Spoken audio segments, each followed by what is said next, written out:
Hello, everybody, and welcome back to Slobio's world.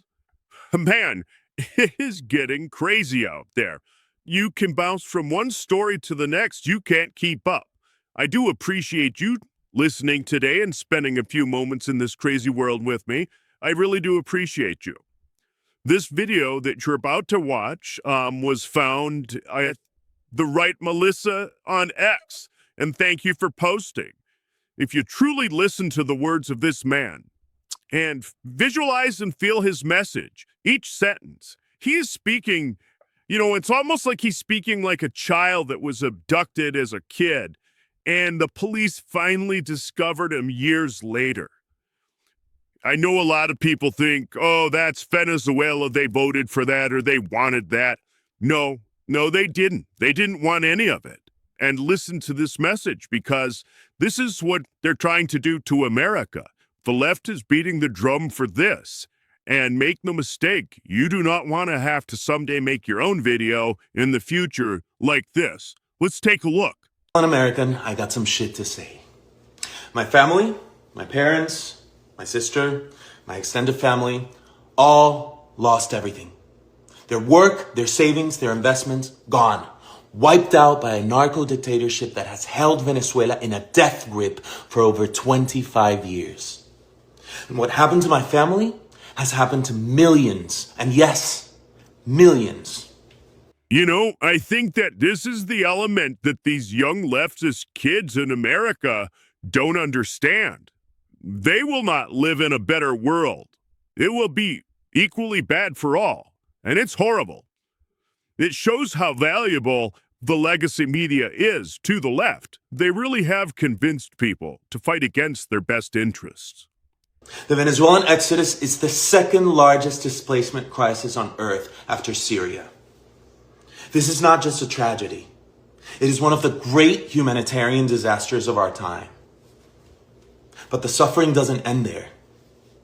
This regime has jailed hundreds of political prisoners. Thousands have been murdered simply for speaking out. Let New York be a stark reminder. I believe that's how Venezuela started down their slippery slope. A charismatic leader promising a bunch of free things and the rights and the rich people must pay, and before you know it, they're in a total dictatorship. And New York is starting out that way right now. People, go read your Bill of Rights. It's not there for the government, it's there for you. If any government or media tries to convince you to surrender these rights, reject it. Don't champion for it. More than a third of the population has fled. 1/3. Not for better opportunities or for the American dream, but to survive.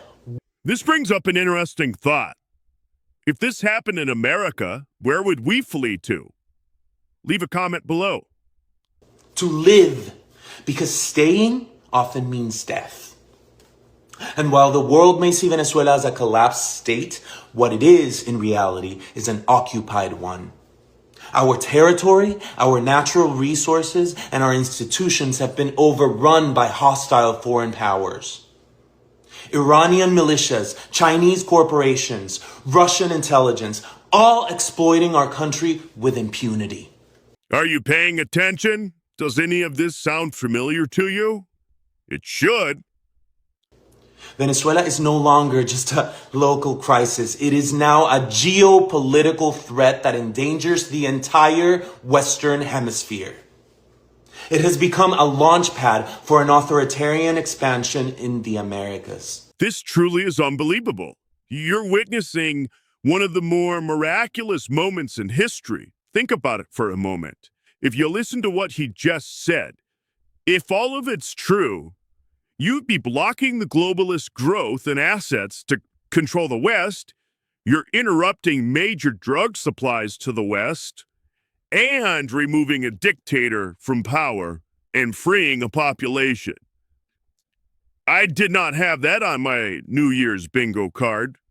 Now, the legacy media will definitely be out there to convince you that none of that is good. And in the midst of all of this, one woman has dared to lead the charge for freedom. Maria Corina Machado. In 2024, against every odd, she led a peaceful democratic uprising that won the election. Her team smuggled physical voting receipts out of the country, hard proof of victory that the regime tried to bury. Her courage has lit a fire in the hearts of millions of Venezuelans desperate to believe that change is still possible.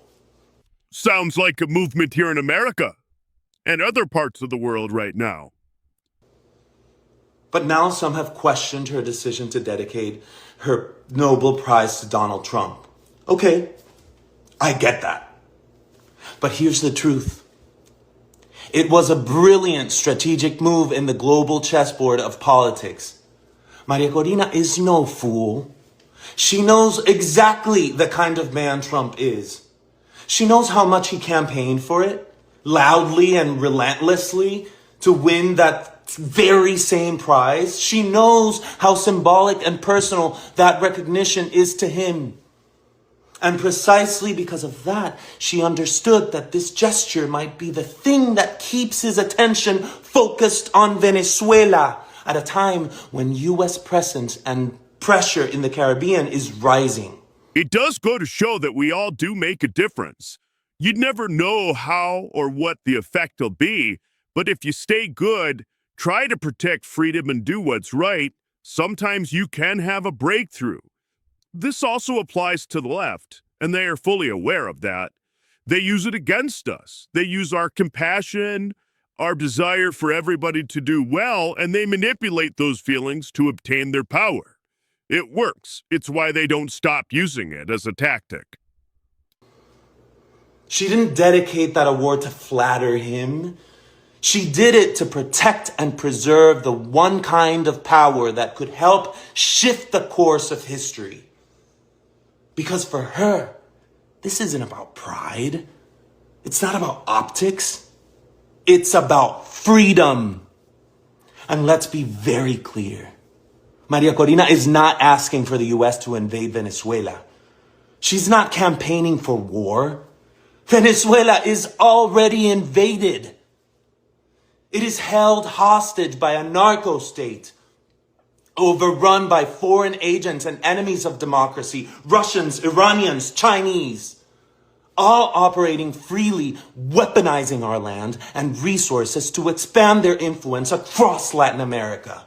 Yeah, these people have suffered tremendously under a dictator and globalists exploiting their country. What Maria Corina is calling for, what millions of Venezuelans are praying for, is the support of the only military on earth capable of countering that threat and helping to free our people. This is not imperialism. This is liberation. She's not playing partisan games. She's playing for Venezuela's life. Because this isn't theoretical. This isn't academic. This is life or death.